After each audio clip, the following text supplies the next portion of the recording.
Sir Zach, grabe. Nahirapan akong hanapin tong cafe niyo, pero napakaganda ah. Ay, syempre sir, maganda talaga to. Maganda rin ang income dito. Ay, dala mo na ba yung perang pambayad para sa cafe na to? Syempre, may commission din ako dyan. Dala mo na ba? To be honest, ahente lang ako dito eh. Ang magdidesisyon talaga niyan eh yung boss ko. Siya yung nagpapahanap sa akin ng cafe na to. Actually, dito na nga daw siya eh. Ha? Asan siya? Ayun, oo, tara.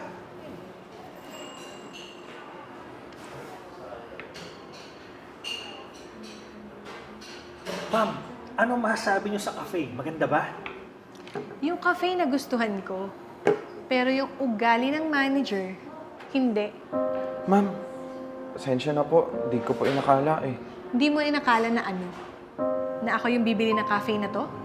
Na ako yung susi sa kinabukasan mo? Madam, kung gusto niyo, bibigyan ko na lang po kayo ng discount. Alam mo, kahit bagsak presyo pa yan, hindi ko na to bibilhin.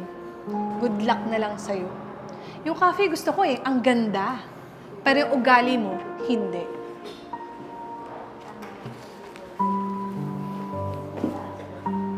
Boss, baka pwedeng mahilot pa. Naasahan lang ng boss ko to. Sabi ko, sure ball na yun eh. Pare, wala na akong magagawa. Si madam na mismo nagdesisyon eh. Pasensya ka na.